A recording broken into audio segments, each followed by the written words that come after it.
English assignment. My favorite Disney princess stories. Cinderella's story.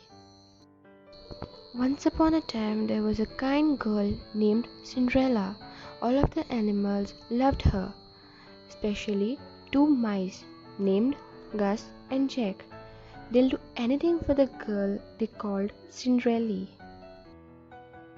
Cinderella lived with her stepmother and her two stepsisters, Anastasia and Gisela. They were very mean to Cinderella, making her work all day cleaning, sewing and cooking. She tried her best to make them happy. Cinderella's stepmother, Lady Tremaine, was cold, cruel and jealous of Cinderella's charm and beauty. She enjoyed giving Cinderella extra chores to do, such as bathing her cat Lucifer. One day a messenger arrived with a special invitation. There was going to be a royal ball at the palace. The king wanted his son to find a bride. Every young woman in the kingdom was invited, including Cinderella. Cinderella was very excited about the ball. In the attic, she found a dress that belonged to her mother. It was a bit old-fashioned, but Cinderella could make it beautiful. Lady Tremaine didn't want Cinderella to go to the ball. She wanted the prince to meet Anastasia and Gisela. Maybe he could marry one of them. Lady Tremaine kept Cinderella busy with the chores that could take her all night to finish. While Cinderella was working, the mice and the birds fixed her dress. They added ribbons and beads that the two stepsisters had thrown away. Working together, the animals turned a simple dress into a fabulous gown. Cinderella was overjoyed when she saw the dress. Now she could go to the ball. "Oh, thank you so much," Cinderella said to Gus, Jack and the birds. When the stepsisters saw their old ribbons and beads on Cinderella's dress, they flew into a rage. They ripped the dress and pulled off the beads. Lady Tremaine didn't stop them. Cinderella's dream of going to the ball was true. Cinderella ran away to the garden to cry. Suddenly, her fairy godmother appeared. With a wave of a wand, she turned a pumpkin into an elegant couch. Cinderella now could go to the ball, but her dress was still ruined. "Bibbidi bobbidi boo," said the fairy godmother, waving her wand again. Cinderella was now wearing a beautiful gown and sparkling glass slippers, but all of this came with a warning. When the clock struck midnight, the magic spell would wear off. At the ball, Prince Charming couldn't take his eyes off Cinderella. The orchestra played and the prince began to dance with a wonderful girl whose name he still didn't know. For Cinderella, the night was a dream come true. Before too long, the clock began to strike midnight.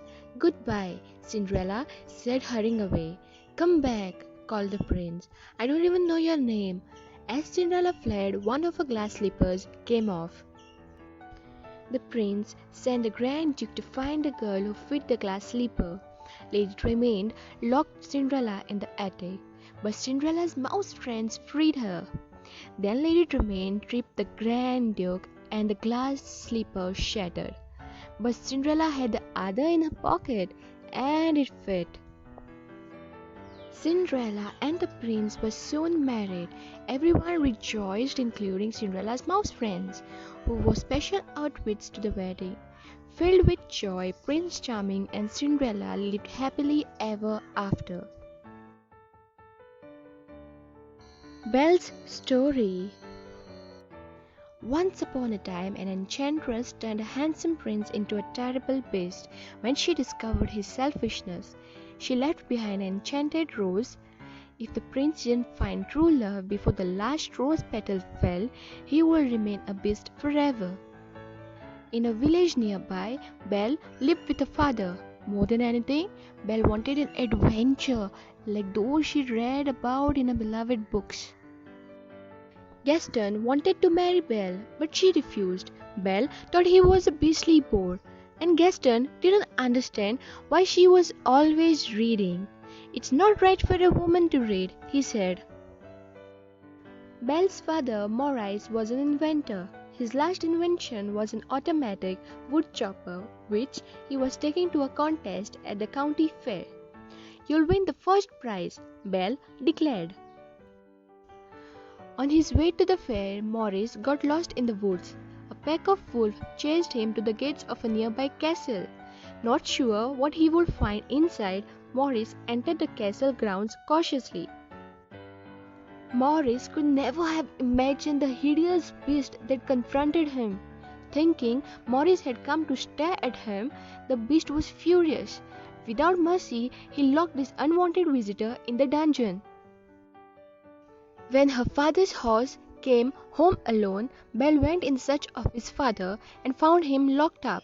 Belle begged the beast for Maurice's freedom. "Take me instead," she offered. The beast agreed, making her promise to stay in the castle forever. On her first night, Belle met the castle servants. The spell cast by the enchantress had turned them into enchanted objects. They were funny, friendly, and treated Belle like a special guest.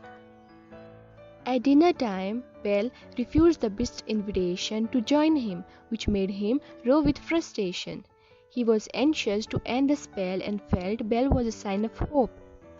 Mrs. Pot, the teapot, the lumire, the candelabrum told him to be patient and above all, kind.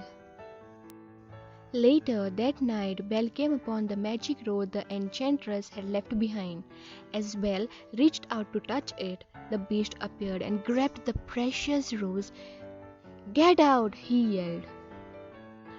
Belle fled the castle on a horse, but was attacked by the same wolves that had chased her father. Risking his life, the beast saved Belle.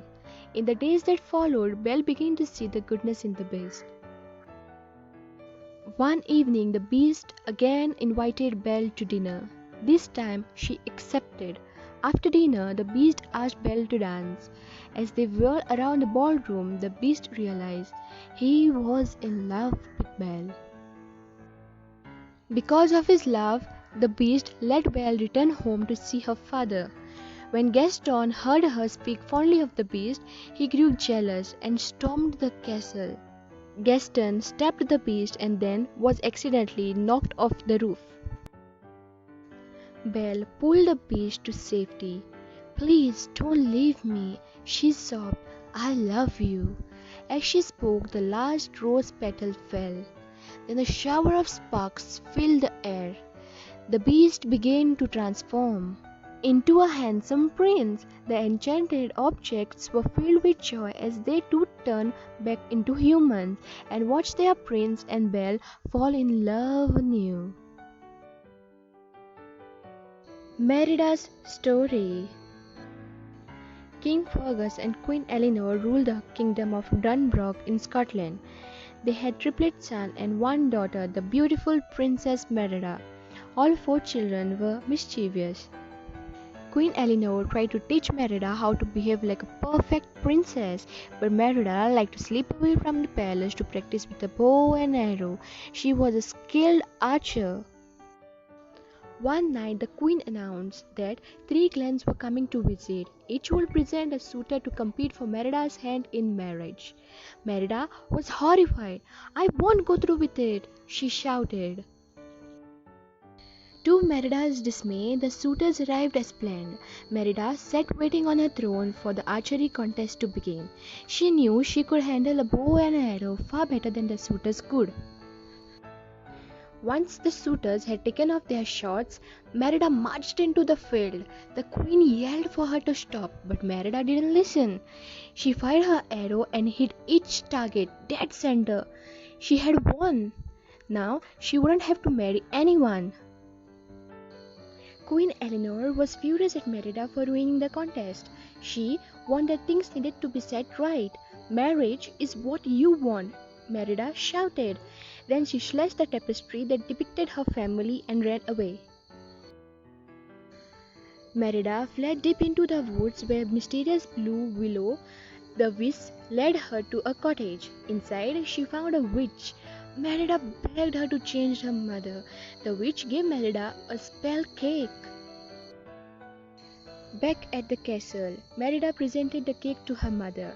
She watched closely as Eleanor took a bite. At first, nothing happened, but then Eleanor began to feel sick. Merida helped Eleanor into bed. The next thing Merida knew, a huge fur shape was rising from the sheets. The witch's cake had turned Eleanor into a bear. Worried her mother was in danger, Merida sneaked her out of the castle. Merida and Eleanor Bear first went to the witch's cottage and only found a message. Fate be changed. Look inside, mend the bond torn by pride. Merida will need time to figure out its meaning, but for now she needed to teach her mother to fish. Merida realized that to mend the bond and break the spell, she must repair the tapestry she had torn. After sneaking into the castle, Merida and her mother were discovered by King Fergus. The king drew his sword. "It's not what you think," Merida cried. The king wouldn't listen. He slashed at the bear, who struck back, knocking him to the ground. The noise drew the visiting lords and their sons. Terrified, Eleanor Bear raced from the castle. Merida grabbed a needle and thread and the tapestry, then jumped on a horse. She took her little brothers too. They had eaten the spell cake and turned into bear cubs. Merida shrieked as they all raced to save their mother.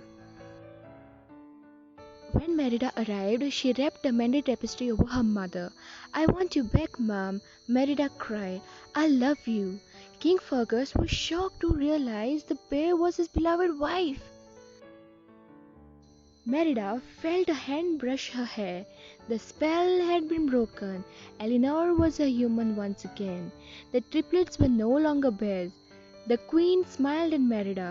From then on, Merida could be a princess and be herself. Thank you.